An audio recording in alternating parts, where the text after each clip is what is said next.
Welcome to 4sight Friday Roundup, 4sight Health's podcast series for healthcare revolutionaries. Outcomes matter, customers count, and value rules. Hello again, everyone. This is Dave Burda, news editor at 4sight Health. It is Friday, June 17th. Sunday is Father's Day. It's not too late to buy that special someone a new lawn sprinkler. Hint, hint. Duct tape is great, but it can't fix everything. And you know what else can't fix everything? The federal government. Or can it? That's what we're going to talk about on today's show, courtesy of a new report from the Pew Research Center on how Americans view the federal government, and a new study in the British Medical Journal on the link between how people vote and mortality rates. Today's political pundits are Dave Johnson, founder and CEO of 4sight Health, and Julie Murchinson, partner at Transformation Capital. Hi, Dave. Hi, Julie. How are you guys doing this morning? Dave? Well, I'm getting excited about heading off to my writers' conference at Colgate University on Sunday. I keep calling it camp for some reason, writers' camp, even though we're not going to be sleeping in tents, which is a good thing, but I'm looking forward to it. Yeah, sounds interesting. Have a great time. Julie, how are you? Well, I spent the weekend at Disney World, and I've spent a couple days this week now at the world's largest volleyball tournament. And I will tell you, we've got some food issues going on in this country when you spend a little time here in Orlando. That's all I'll say. Okay. It's been interesting. Food safety, food quality, food prices? Food consumption. Too much ice cream. Too much ice cream. Oh, Yeah. Okay. Yeah, I got you. Now, before we talk about politics and public health, let's talk about Lyme disease. Now, there's an abrupt segue for you. I got bit by an infected deer tick about 3 weeks ago on a fishing trip. Now I have Lyme disease, and I started taking antibiotics for it this week. So I'm curious if you've had it and can tell me what to expect. Dave, any Lyme disease in your past or any other type of acquired infection from being out in nature? Well, I'm not sure this is nature, but I went to a fancy wedding in the 90s for two investment bankers. I mean, the wedding ceremony took 30 seconds, and then we went to the tents. It felt more like a closing dinner than a wedding, but there were bees flying all around, and I had a bee enter my pants leg and then crawl up my leg. I kept wondering what to do about it. And as it got, beyond my knee and up to my thigh, I finally just, crushed it and got a major sting. And I found myself wondering if I was allergic to bee stings or not, and started planning about, medical evacuation if necessary. But it turned out I wasn't. So I think that's as close as I've come. Did you invent any new dances because of that? Yeah, it hurt. So I did. It was the bee sting. It did not catch on. That's great. Julie, how about you? Any strange bumps or bites or rashes in your past after a hike in the woods or a day at the beach? Oh, I can get a heat rash after a day on the beach like nobody's business. So that's not a problem. But I've never had the pleasure of Lyme disease, Dave. So hope it goes well for you. Okay, thanks. I'll keep you posted. On the plus side, it's not monkeypox, knock on wood. Well, a lot of people would wish a pox on the federal government if this new survey from Pew is accurate. Pew surveyed a representative sample of about 5,000 adults in April and May. And here are some of the interesting findings related to healthcare. 82% said the government should play a major role in ensuring safe food and medicine, but only 67% said it's doing a good job at it. 73% said the government should play a major role in effectively handling threats to public health, but only 49% said it's doing a good job at it. And 69% said the government should play a major role in ensuring access to healthcare, but only 46% said it's doing a good job at it. Dave, what's your take on the gap between wanting the government to help and then complaining it's not doing enough? Were there any other results that caught your eye? And what do the findings say about opportunities for marketplace healthcare reforms? I focused in on the absolute trust numbers. So the percentage of Americans who trust the government to do what's right just about always, or at least most of the time, is a dismal 20%. Believe it or not, that percentage is actually up from 15% in 2011 when the country was still experiencing the sting, not of the B, but of the Great Recession. It's at about the same level as it was in the early 1990s during the first George Bush's term, when we were also in recession, and that probably cost him re-election. So there's clearly a link between the economy and public trust in government. Trust goes down in hard times, which does not augur well for the immediate future. So that's point number one. Point number two on trust is that these numbers are remarkably fluid. So trust in government at the end of the Clinton years was in the mid 50% range. I think it got to 54%. That was after a prolonged economic upswing, so times were good, and a fairly high level of bipartisan cooperation on many issues, ranging from taxes to immigration to trade. And despite a high level of partisan rancor, you may remember, for example, that the Republican Congress impeached Bill Clinton in 1998. Point three is that despite the ups and downs in public trust for government, the absolute percentage has been consistently declining since 1964, when it peaked at 77%.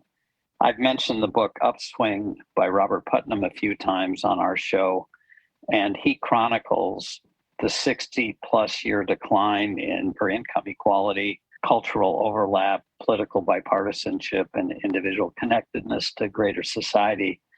So that long-term tide of declining trust in government is consistent with these longer-term trends in decline in income inequality and so on. This has been going on a long time. And that's point number four. Michael Lewis, the author of Moneyball, has an intriguing podcast that I listen to called Off the Rails, which examines increasing levels of distrust for society's referees and experts, even as they have become demonstrably better at what they do. I think Lewis is onto something here. Here's an example from our own home. We parted ways earlier this year with our cleaning lady of almost 30 years. We considered an extended member of our family because of her refusal to get a COVID booster shot. She said she needed to do her own research and ultimately decided against getting the booster. The last time we saw her, which is very sad, was when she came and dropped off her set of keys for the house. So over 400,000 Americans have died of COVID since vaccines became available. Almost all would still be alive today if they had heeded experts' advice, but increasingly people aren't doing that. So this epidemic of distrust among Americans is literally killing people. Rekindling trust, not only in government, but in broader society, is job one for all of us if we're ever going to make progress against the giant challenges we confront, everything ranging from racial and gender equality to climate change to healthcare reform. And this will be my final point, and I may be Pollyannish here, but all Americans need and want access to affordable and accessible healthcare services that don't break the bank.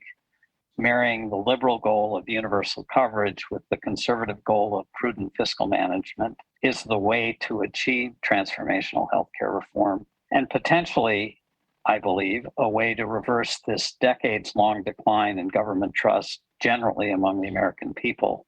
And that's what I'm thinking about as I head off to the Writers' Conference I mentioned at the top of the show.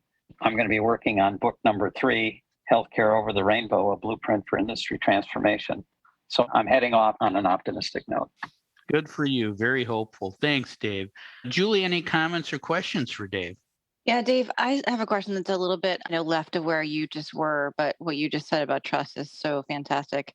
I was intrigued to see the big difference between the 82% of respondents who believe that the Fed should ensure safe food and medicine and the 69% who believe that the Fed should ensure access to healthcare. Do you think respondents connect the dots between those two things? No, not at all. And I do wonder about the 18% who don't believe the government should protect our food and medicine.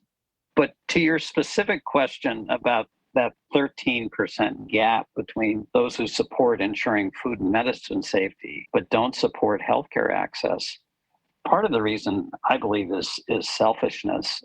All Americans eat food and most take medicines. We all want them to be safe for consumption. Most Americans have access to reasonably good health insurance, or so they believe, through their employers or the government. And some Americans, and I think they're in that 13%, blame individuals without health insurance for their failure to arrange it. This last point, I think, highlights the main reason for the gap. There's been a hardening of attitudes, particularly among Republicans, regarding government's role in helping people out of poverty. It was the only governmental role of the 12 surveyed by you where at least 60+% of respondents didn't believe the government should play a major role. 7%, which was a record, said the government should play no role in helping people out of poverty. And helping people out of poverty was one of 4 areas where a minority of Republicans said government should play a role. So we've got a hardening of attitudes occurring at a period of time where we've got the greatest economic inequality since the Gilded Age, back to the late 1800s, early 1900s. The American dream is predicated on the belief that if you work hard, play by the rules, and do the right things, your kids will have a better life than you yourself will. And that's simply not true anymore for large swaths of American society. And the hardening of attitudes, I think, is reflected in this sort of lack of confidence in our government and our society more broadly to help people consistently. Yeah, well, when you have people like Jim Jordan saying yesterday, real Americans don't care about the January 6th committee, it speaks to your point about hardening attitudes. Thanks, Dave. Now let's talk about this new study in the BMJ. That's what the cool kids call it. Researchers looked at age-adjusted mortality rates at the county level in the U.S. from 2000 to 2019. Then they compared those death rates with how those counties voted in the 5 presidential elections held during the study period, Republican or Democratic. The death rate in Republican counties dropped by 11% over the study period, from 867 per 100,000 residents to 771.1 per 100,000 residents. By comparison, the death rate in Democratic counties dropped twice as fast, 22%, from 850.3 per 100,000 to 664 per 100,000. So not only were death rates lower to start with in Democratic counties, it dropped faster in Democratic counties. The researchers said the biggest contributors to the widening gap in death rates were the prevalence of heart disease, cancer, chronic respiratory diseases, unintentional injuries, and suicide.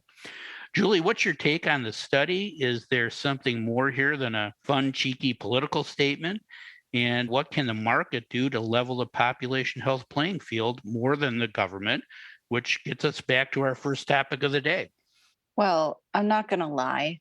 The sensationalism around this headline is awesome.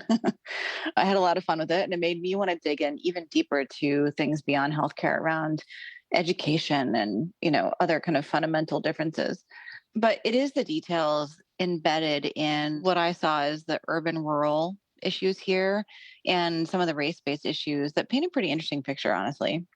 Rural Republican counties experienced the highest mortality rates out of all groups, and they saw the smallest improvement in death rates over time. So I suspect that the rural location and just how migration and population has happened in general is playing a pretty big role here, whether Republican or Democrat. But the percent of Republicans living in rural places is on the rise.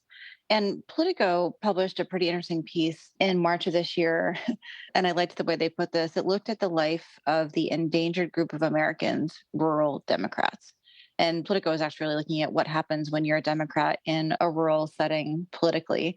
But I think it has a lot to do with what's happening here. Then we get to race. It's not a surprise that Black Americans still see higher mortality rates in both Democratic and Republican counties compared to white and Hispanic Americans. And we've talked about this on the show before, but we're seeing improvements since the early 2000s, so that's good. The interesting part highlighted by this study was this. Black and Hispanic residents experienced pretty similar improvements in mortality rates in both Democratic and Republican counties. But white residents saw something quite different. In Democratic counties, white residents saw 15% lower mortality rates than their white counterparts in Republican counties in 2019, compared to a 3% gap in 2001. So that's 15% effectively in the latest data compared to 3% in 2001. That's significant. I think we're seeing a lot happening in the white population in the study. Interesting stuff. Thanks, Julie. Great breakdown. Dave, any comments or questions for Julie? Yeah, Julie, I think you're on to it. Kind of rural white poor who are feeling disenfranchised, even as they're feeling beleaguered, aren't looking to the government to help them out. And the government's actually trying in many respects. So let's dig into this a little bit more, because I think there's just a numbers aspect to this that's pretty interesting from a statistical perspective. So Democratic counties tend to be much larger and more urban. Republican counties tend to be much smaller and more rural. Plus, as we see in every presidential election vote count, there are many more red than blue counties. So here's my question, Julie. How much of this deepening mortality gap as it's presented here among Democratic and Republican counties is simply a function of population distribution and numbers of counties, particularly when factoring in the point you made that Black Americans have the highest mortality rates of all, and they disproportionately live in urban counties? Yeah, I think that political article that I referenced kind of said it all in what you're suggesting here, Dave, which is Democrats are largely moving out of rural counties. And just by the sheer numbers, even of how we're trying to define voting districts, right?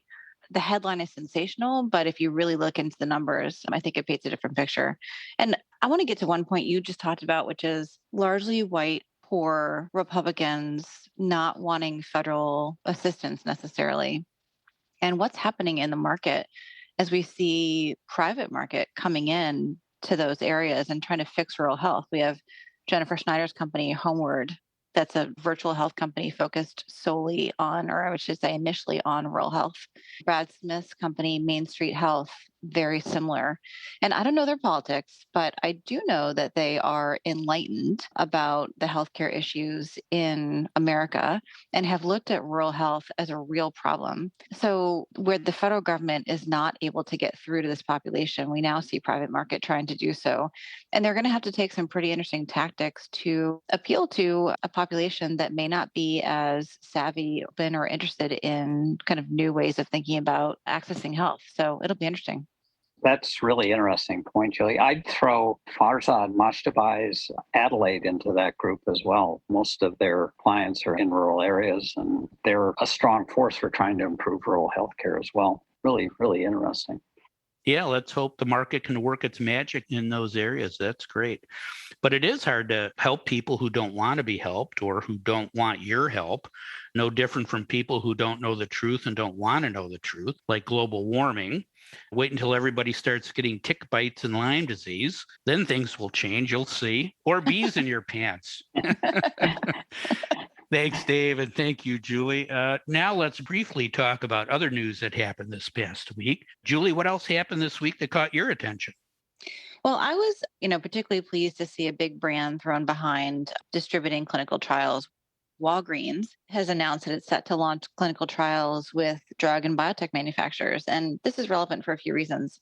First, by tapping its pharmacies and clinics, it's going to have a sizable impact on the diversity of clinical trials, which is a huge issue. It also just creates broader accessibility for trials, which to this point has really been largely controlled through traditional medical channels like physicians and hospitals. So I think while it's a movement, it's not like, oh, wow, this is new. It's a great step that Walgreens is taking to help democratize trials, and I'm excited to see it. Oh, that's great. Thanks, Julie. Dave, what else should we be talking about this week? Well, I'm going to be like Ernie Banks and give you two. The first is Oracle closed its acquisition of Cerner. Actually, it wasn't this week, it was a week ago. But that's a big event. And where the combination of these companies go in pushing us toward a more unified digital platform in healthcare is going to be pretty interesting to watch. And then the second one comes from an article that our friend Melanie Evans wrote in the Journal about John Arnold, the billionaire, starting to fund lawsuits against hospital monopolies. He's got three of them going, one against HCA in North Carolina, one against Advocate Aurora in Wisconsin, and one against Hartford Health in Connecticut. And I'm cheering him on. I mean, it's no secret that hospitals have pricing monopolies in some markets and are able to set prices well above reasonable levels. So here are the courts potentially becoming yet another force for pro-market reform that correlates hospital prices with market rates in direct ways. Going back to our first topic, I think the federal government has largely failed in healthcare antitrust enforcement. So let's see if the private sector can help consumers. Thanks, Dave, and thank you, Julie. That is all the time we have for today. If you'd like to learn more about the topics we discussed on today's show, please visit our website at 4sighthealth.com. And if you follow our show on Apple Podcast or your favorite streaming service, you'll get notified each time a new episode is available.